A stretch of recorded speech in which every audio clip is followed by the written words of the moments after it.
There's a bigger dream waiting for you, just waiting for you to step into it.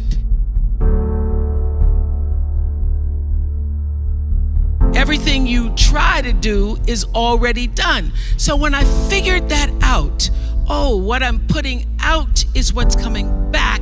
Let me get real clear about what it is I'm putting out. Real clear. So I read a book about 1989 called Seed of the Soul. And in that book, Gary Zukav talked about the laws of karma, of the laws of cause and effect, the third law of motion. And in that book, he talked about how your intention is always one with the law. Meaning, before you even think about a thing, you have an intention for the thing. And that the intention is going to determine the outcome. That's why the same people can go to the same church service and somebody walk down the aisle just to be seen to put some money in the church, and somebody else who just goes and just has a little bit to offer. The intention with which you give, the intention with which you serve determines the outcome. So when I figured that out, I went, whoa. I changed everything I did on my show. I called in the producers and I said, from this day forward, I will no longer be speaking to the KKK. I will no longer be speaking to people who are fighting each other in a way that it is damaging to the character of myself and other people who watch. From this day forward, I am only going to do intentional television.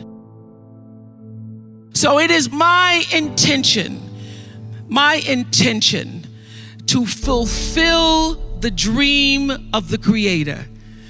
It is my intention to live to the highest calling and be pressed to the mark of the highest calling that I have come to do. And when you can ask the Creator, ask that which made you you, what is your dream for me? I guarantee you, instead of you trying to define the dream, what is your dream for me?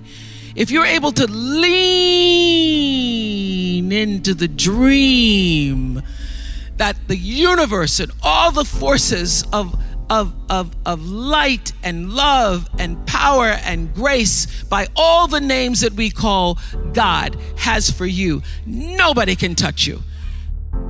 Every single day, I would have a pre-show meeting and have the producers come in and state to me, what is your intention?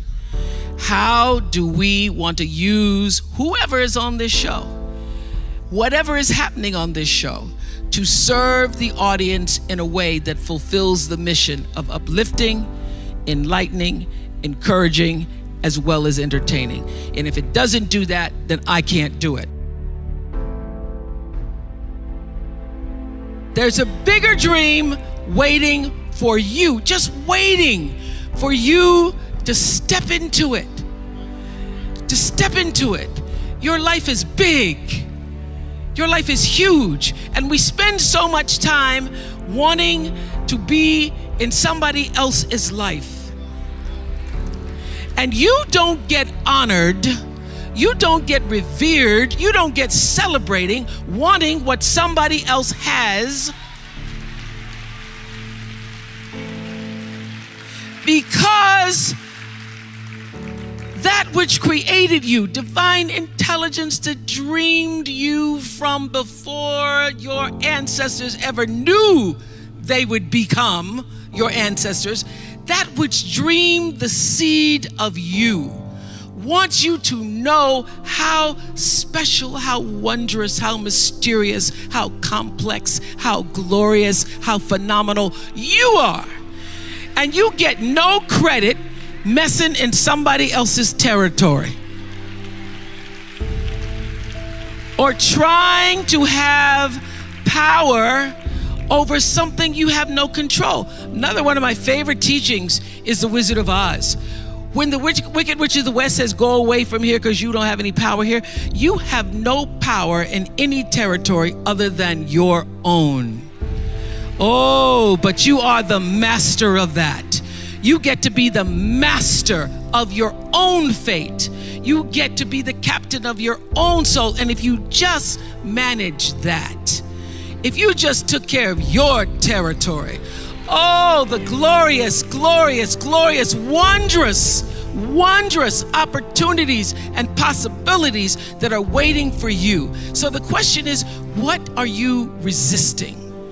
What are you pushing against? What are you not allowing? What are you blocking because you have this idea of who and what you're supposed to be, instead of leaning into the dream that's already been created and waiting for you. It's waiting for you.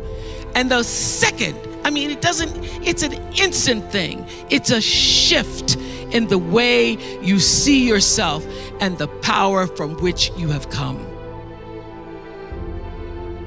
I went through some tough times after I left the Oprah show. I made a conscious decision that when I felt I had said all that I could say and the audience had heard it, that I would move on and that I would not spend my life regretting or trying to hold on to what used to be or hold on to what I had.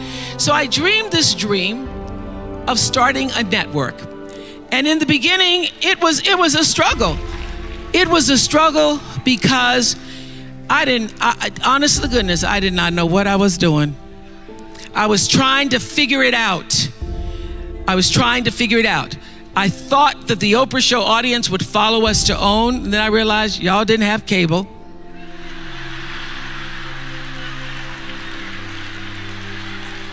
And if you had cable, you did not have the OWN package.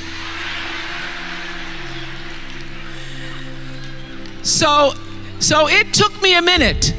And unlike most people who you get to have your mistakes in private, some don't go right in your life, you get to sulk about it in private.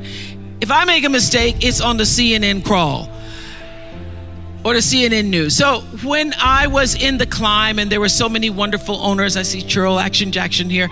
There were so many wonderful owners, people who said, oh, we're gonna stand with you. We're gonna stand by you. Thank you, Roland Martin. There were so many people who said, listen, we believe that this can happen.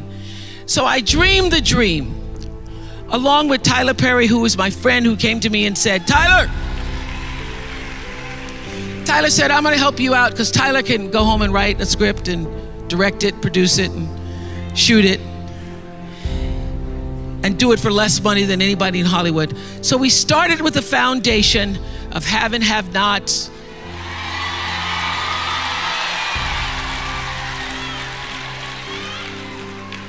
If loving you is wrong, love thy neighbor, Mama Hattie. And then I started to dream another dream about scripted television, because in the beginning I was told you couldn't do it. You couldn't do it, didn't have enough money to do it. And I dreamed the dream. I read Proverbs 11:28 that says, those who trust in their riches will fall, but the righteous will rise and thrive like a green leaf.